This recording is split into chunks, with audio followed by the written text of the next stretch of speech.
Con la nota, mire. Cómo la invasión de la naturaleza te puede producir este tipo de efectos. La verdad es que tú no debieses construir en dunas. Supone un aumento del riesgo de desastre.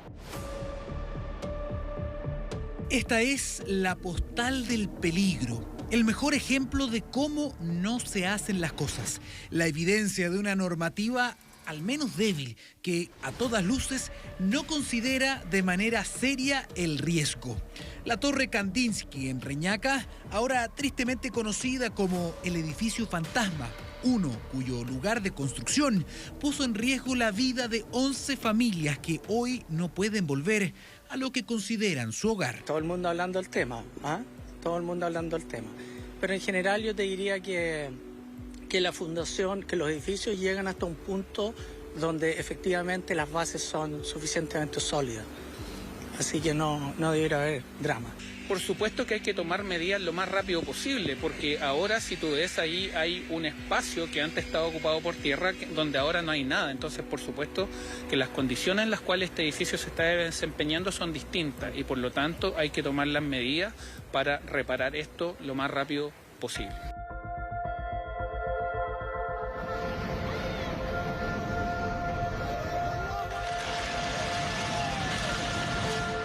En el mundo se caen edificios por montones, por lluvias, por terremotos. En Chile tenemos una norma antisísmica de clase mundial. Las construcciones más nuevas están preparadas para enfrentar los peores escenarios telúricos. La norma se ha ido actualizando cada vez que ocurre un gran evento sísmico, porque allí se tiene información al día, se puede hacer visitas a los daños que eventualmente pueda provocar el terremoto en las distintas estructuras, se obtiene información y además se calibra la norma. La mayoría de las construcciones modernas en Chile están hechas para resistir fuertes sismos. Una preocupación menos, pero hay otras variables.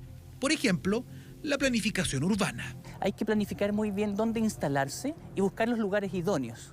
Idóneos para efecto de la construcción e idóneos también por efecto de poder resistir la instalación de ciertas estructuras como los edificios. El sistema frontal que azotó la zona centro-sur del país esta semana puso de relieve una realidad preocupante. La planificación urbana está obsoleta. Antes de avanzar, considere este punto. En solo 7 meses nuestro país ha experimentado 3 eventos meteorológicos extremos que han resultado en desastres socionaturales con impacto sobre las personas, infraestructura, suelo. Incendios forestales en febrero y los 2 eventos de inundación de junio y agosto. Bienvenidos al mundo del cambio climático. Chile es uno de los países más sensibles a esta crisis, que viene acompañada por una mayor frecuencia de eventos extremos. Y ahora todo se podría potenciar con el fenómeno de El Niño, que favorece las precipitaciones. Ahora está lloviendo menos veces en el año, pero cuando llueve más. En la zona del Maule el último evento fue contra 3.400 en agosto. Imposible de entender, ¿no? años atrás. Entonces toda esa agua que antes caía como nieve, ahora cae como agua. Y eso va a causar estrago ahora y en el futuro también. Estragos significa ciudades bajo el agua. Estragos significa familias que lo pierden todo porque sus barrios se construyeron sin considerar o mitigar de manera robusta la amenaza de una crecida, de un aluvión o una remoción en masa. Y esto puede cobrar vidas. Bien lo saben en otras latitudes. Por fortuna, eso todavía no pasa en Viña. Lo que sí sabemos es que el peligro es real. Por eso las 11 familias que vivían en el edificio Kandinsky en la avenida Borgoño de Viña del Mar no pueden volver por ahora. Fuimos con un grupo de científicos y expertos en gestión de riesgo hasta la zona cero. Con el socavón a nuestra espalda, partimos por explicar qué pasó con este edificio.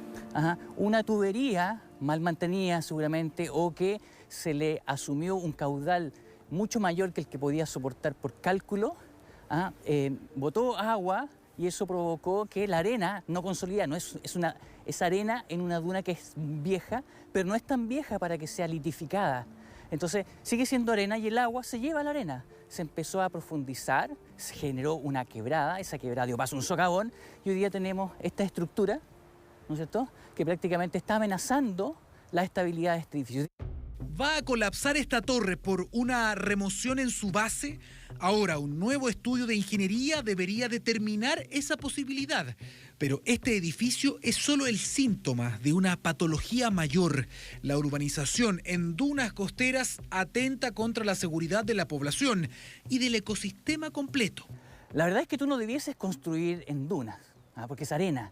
Ahora, tenemos muy buenos ingenieros en Chile y es posible, por elementos de ingeniería, lograr construir, penetrar con los pilares hasta muy adentro en el suelo, tener amarres laterales para poder afirmar la estructura, pero sigue siendo arena. La literatura científica lleva décadas estableciendo restricciones a la construcción y a las formas de ocupación que son disfuncionales a la dinámica de playas, de humedales y dunas, principalmente porque son ecosistemas muy frágiles que no resisten la urbanización y la presión provocada por una densificación, por ejemplo, de construcciones.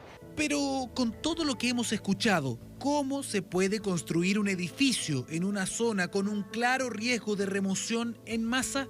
La Torre Kandinsky recibió su permiso de edificación municipal el año 2011. Y tal como pasa con muchas otras obras civiles, la norma permite construir con la condición de que se mitigue el riesgo. La persona que va a construir sabe que alguien le va a comprar y por el otro lado el que está comprando sabe que está construyéndose sobre arena. En ese sentido el riesgo es compartido en cuanto a tomar esa decisión y desde lo técnico por lo menos uno puede decir que no es recomendable hacer este tipo de proyectos. Y ahí el problema. ¿Se escucha la opinión técnica al momento de planificar una ciudad o delimitar una zona de construcción? El Cernageomin, por ejemplo, elabora mapas de amenaza.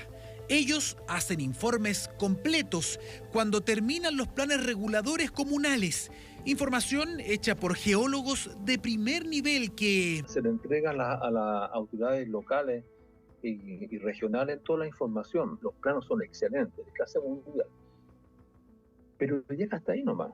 Llega hasta cuando se le entrega a las autoridades. Lo ven, lo miran, se entiende un poco y después el día siguiente ya se olvidó. No tenemos herramientas para vincular el riesgo con el ordenamiento territorial. Nuestros planos reguladores no están vinculados a los mapas de riesgo y eso genera que la fragilidad de la naturaleza se exprese cuando hacemos edificaciones donde viven personas y tenemos accidentes que generan este tipo de emergencias. Pero mucha atención, porque esto está cambiando. La Ley 21.364 estableció instrumentos para la gestión del riesgo de desastre, dentro de los cuales se encuentran los planes de emergencia y de reducción de riesgo de desastre. También estableció la elaboración de mapas de amenaza. Los mapas de amenaza tienen que ser considerados en la elaboración de los planes de emergencia y de reducción de riesgo de desastre y también en aquellos instrumentos que buscan el ordenamiento y la planificación territorial. Para los investigadores costeros es momento de repensar la normativa, al menos cuando se trata de ocupar terrenos o ecosistemas costeros.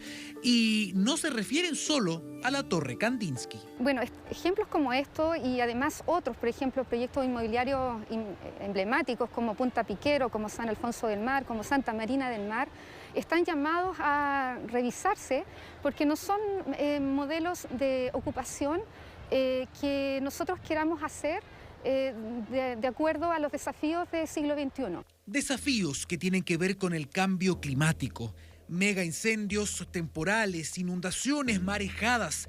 Chile cambió y la planificación tiene que considerar medidas de adaptación. En ese sentido, la Ley Marco de Cambio Climático, promulgada en junio de 2022, tendrá un rol clave. Uno de los aspectos fundamentales de la ley es que obliga a que se incorpore la variable cambio climático a políticas públicas y a distintos instrumentos de ordenamiento territorial, como son los planes reguladores. Por ejemplo, al momento de evaluar proyectos de inversión, se debe considerar la variable cambio climático. Ya no basta con proyectar en base a datos históricos, sino que se debe incluir las proyecciones para los distintos territorios. Todo sea por minimizar los riesgos que van a seguir generando eventos meteorológicos extremos, como el que las lluvias dejaron al desnudo. La idea es prevenir y no reaccionar cuando ya estemos literalmente al borde del precipicio. Robos millonarios.